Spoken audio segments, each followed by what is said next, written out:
Okay, so today what we're going to be learning about is we're going to be doing a source analysis. And the source we're going to be doing and looking at is this source right here. Yes, this one. All this. Yes, okay. Now, normally, or sometimes sources have a little bit of writing at the bottom or provide it you with some sort of explanation, but today we're going to take the source just as it is without any explanation of what it is whatsoever. We are going to rely on your background knowledge of the topic.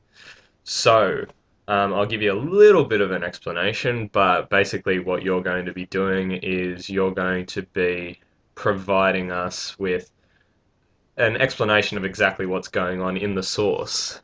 And this is a skill you need to develop.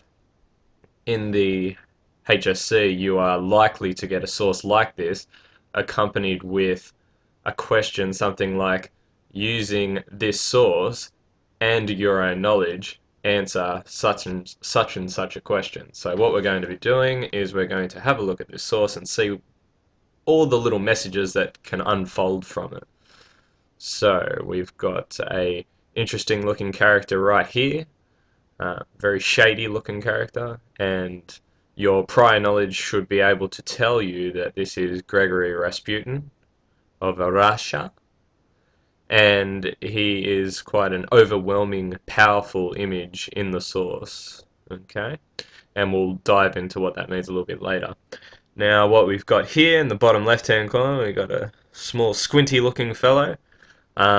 Once again, what we need to look at is defining facial features to try and figure out exactly who they are. Now, we can tell by our mustache here, and the way this person is dressed, we can make the assumption that that is Tsar Nicholas II, and it is. And on the right, we've got a female, and we can tell this because, well, she's wearing a dress, as you can see here. You can also see the tiara slash crown that she's wearing, and the way that her hair is done also suggests that she's a female. Now, obviously, the fact that she is directly opposite Tsar Nicholas II suggests to us that it is the Tsarina, as well as looking at the crown, saying that basically she is royalty. Now, a couple of things that are going on in the image.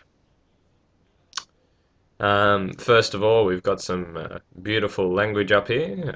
If anyone can understand Russian, you'll know exactly what that says. It says, yeah,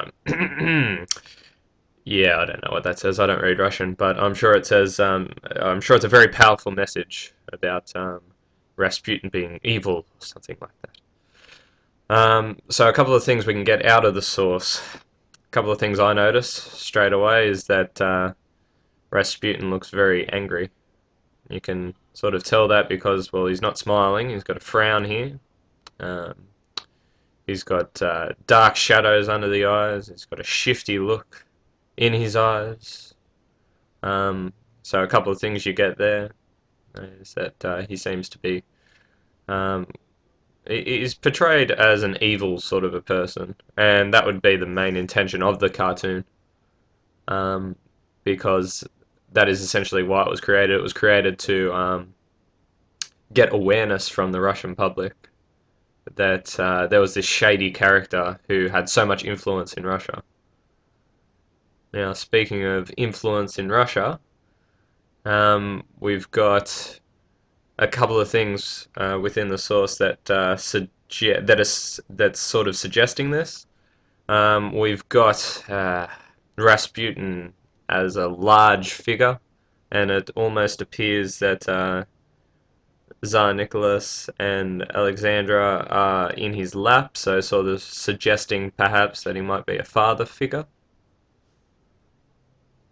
And so obviously fathers have a lot of influence over their children, so that might be one of the suggestions that's going on in the cartoon. Also, you've got the portion of the picture where Rasputin's hand is around Alexandra, so obviously suggesting that he's got a lot of influence over her. which, as we know, was definitely the case. One of the things I've just noticed now that I didn't tell my other Year 11s is that Tsar Nicholas has his eyes closed. Perhaps you might be able to get some sort of hidden meaning why he's got his eyes closed. Maybe you might be able to suggest why the cartoonist has drawn Nicholas like that. So there are heaps and heaps of hidden messages, and the task that you're going to be doing today is you're going to be providing me with 5 messages, 5 things that are going on within the source. Um, and you need to be able to justify it.